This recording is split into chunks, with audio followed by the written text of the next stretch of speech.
Mi hermana y mi sobrina acusaron falsamente a mi hijo de 12 años de robo para arruinarle la vida. Me vengué completamente exponiéndolas y humillándolas. Nunca olvidaré la expresión de mi hijo cuando el director de su escuela lo llamó delincuente frente a otros estudiantes. Tenía 12 años. 12. Y estaba temblando mientras sostenía su mochila contra el pecho como si eso pudiera protegerlo de todo lo que estaba ocurriendo. Yo llegué apenas unos minutos después. Y honestamente, creo que ese fue el momento exacto donde dejé de considerar a mi hermana parte de mi familia. Porque hay errores. Hay discusiones. Hay traiciones incluso. Pero utilizar a una niña para acusar falsamente a un niño inocente con intención de destruirle la vida. Eso no tiene nombre. Mi nombre es Ricardo.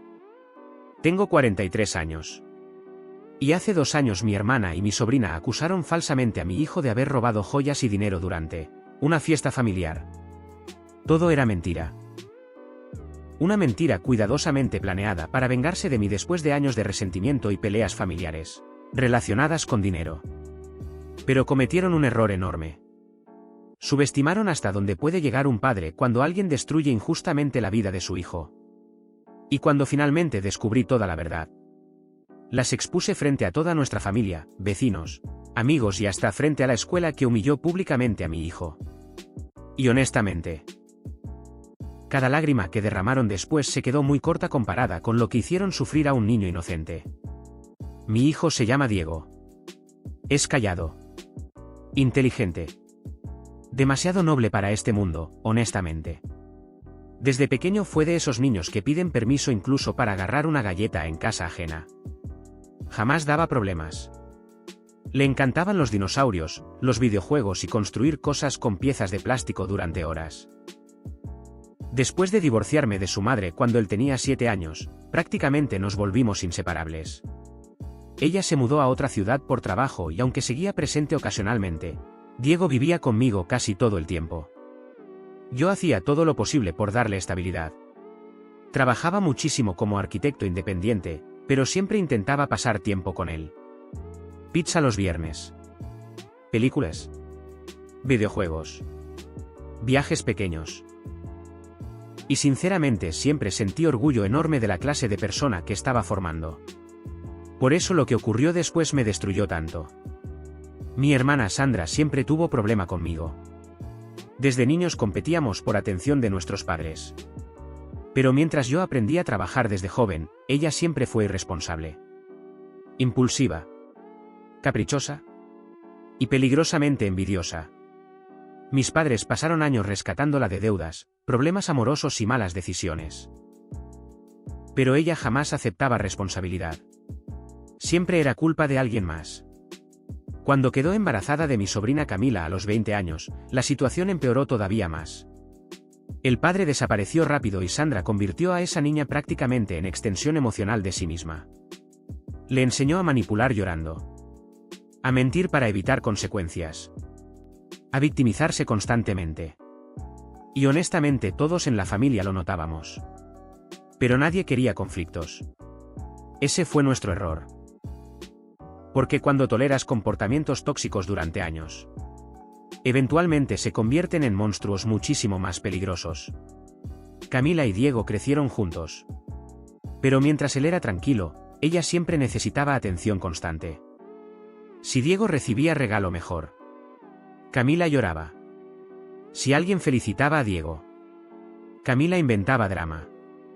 Si Diego destacaba en escuela, Camila decía sentirse menos querida.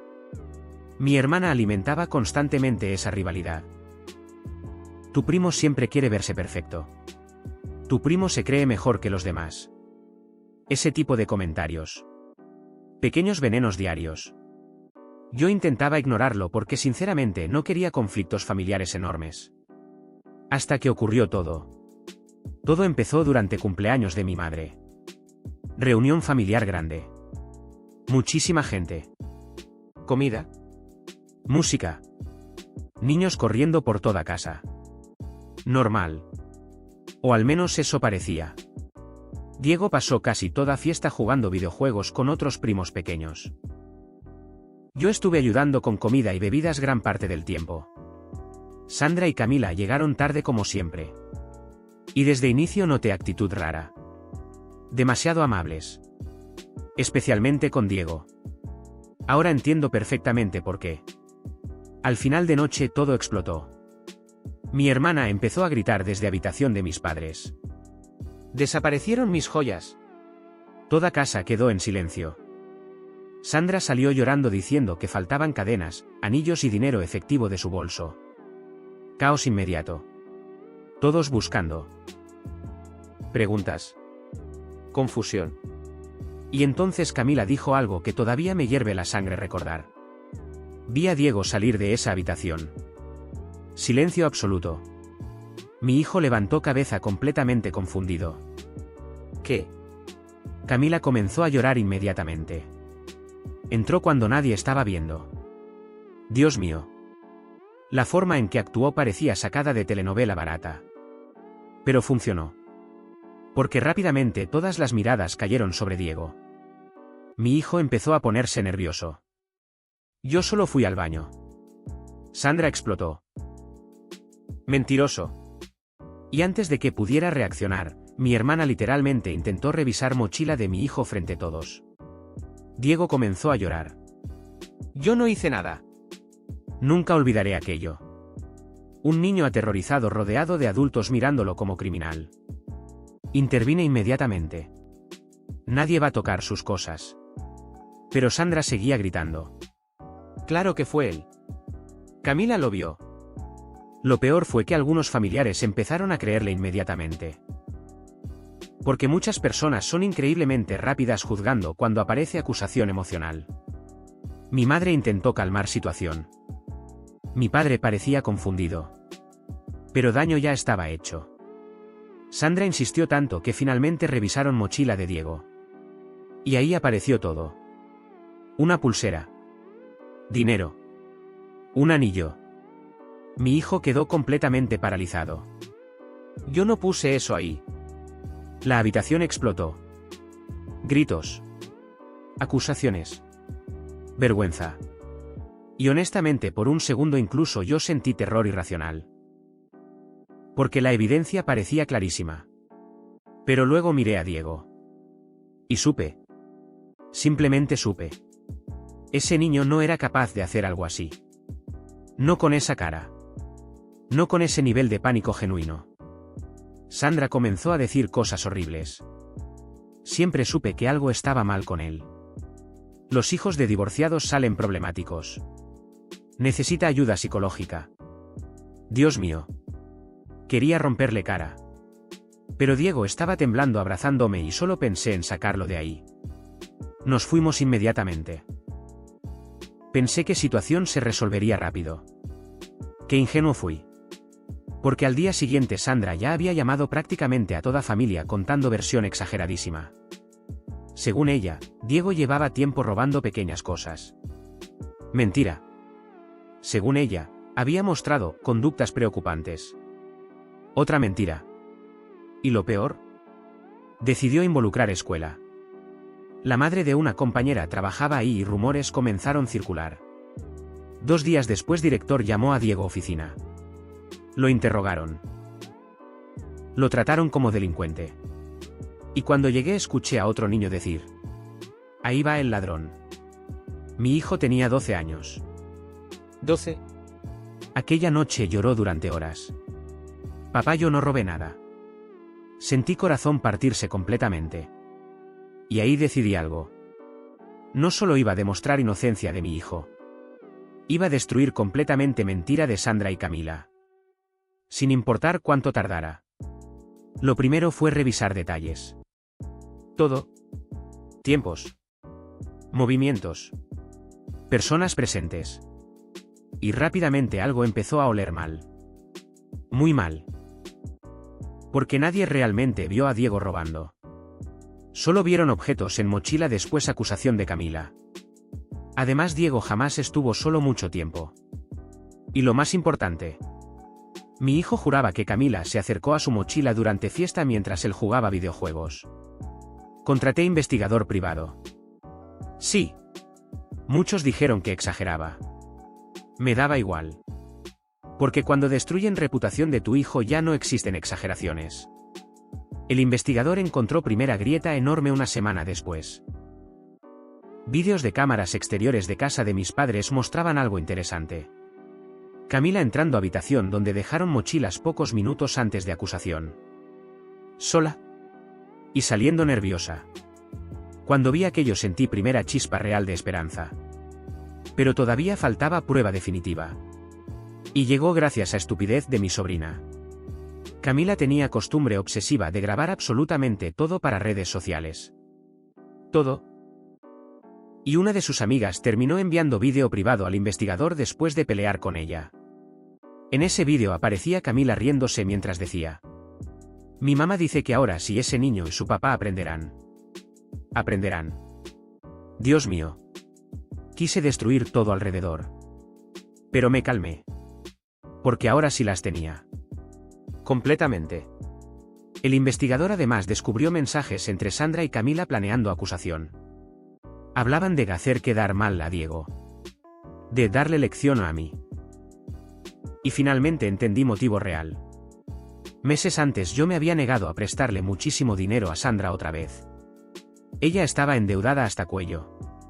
Y según mensajes, me culpaba por arruinar su vida. Así que decidió vengarse usando a mi hijo. Un niño de 12 años. Cuando tuve todas pruebas, fui directamente con abogado. Y luego convoqué reunión familiar. Todos fueron. Mis padres. Tíos. Primos. Incluso algunos vecinos cercanos porque el rumor ya había crecido muchísimo. Sandra llegó confiada. Todavía fingiendo ser víctima. Hasta que conecté televisor. Y reproduje vídeos. Mensajes. Audios. Todo. Nunca olvidaré expresión de su cara. Primero confusión. Luego terror absoluto. Mi madre comenzó a llorar inmediatamente. Mi padre quedó completamente blanco. Y cuando apareció vídeo donde Camila decía riéndose: ese tonto ni se dio cuenta cuando puse cosas en mochila. La habitación explotó. Sandra intentó gritar que era malentendido. Que sacaban contexto. Pero ya era demasiado tarde. Porque mentira tan monstruosa no sobrevive evidencia clara. Mi tío literalmente le gritó: acusaste falsamente a un niño. Mi hermana empezó a llorar histéricamente. Camila también. Pero honestamente, no sentí absolutamente nada de lástima. Nada. Porque mientras mi hijo sufría ataques de ansiedad y vergüenza pública, ellas se divertían. Después vino segunda parte. La escuela. Así. Porque no iba a permitir que simplemente fingieran que nada ocurrió. Solicité reunión formal con director y consejo escolar. Llevé abogado. Pruebas completas. Y honestamente jamás olvidaré incomodidad brutal en esa oficina cuando entendieron que humillaron públicamente a un niño inocente basándose únicamente en rumores y acusaciones manipuladas. Exigí disculpa formal frente a profesores y alumnos involucrados. Y la obtuve. El director tuvo que reconocer públicamente que Diego jamás robó nada. Ver a mi hijo escuchando aquello fue una de las pocas cosas buenas de toda pesadilla.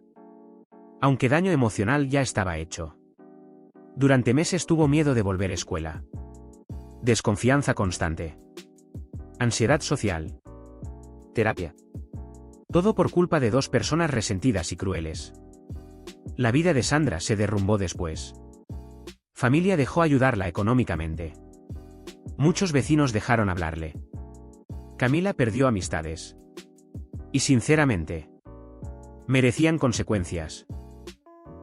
Porque usar acusaciones falsas contra un menor inocente es algo imperdonable. Meses después Sandra intentó llamarme llorando.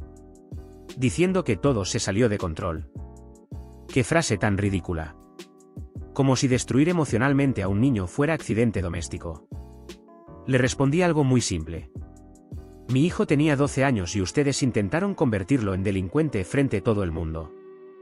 Nunca vuelvas a acercarte a nosotros. Y colgué. Hoy Diego tiene 14 años. Sigue siendo buen chico. Inteligente. Noble. Aunque más desconfiado ahora. Y honestamente eso me duele muchísimo. Porque perdió parte de inocencia demasiado joven. Pero también aprendió algo importante. Incluso familia puede traicionarte. Y yo aprendí otra cosa. Jamás vuelvas a guardar silencio para mantener paz familiar, cuando personas tóxicas cruzan límites constantemente. Porque tarde o temprano alguien inocente termina pagando precio. No me arrepiento absolutamente nada de haber expuesto y humillado públicamente a Sandra y Camila. Nada. Porque si hubieran logrado destruir reputación de mi hijo, jamás habrían mostrado compasión. Así que no merecían recibirla tampoco. Y si algo tengo completamente claro después de todo esto, es que cuando atacas injustamente a mi hijo, automáticamente dejas de ser familia. Te conviertes en enemigo. Y yo jamás perdono a quienes intentan destruir la vida de mi hijo para alimentar su propio resentimiento. Suscríbete para más historias de Reddit.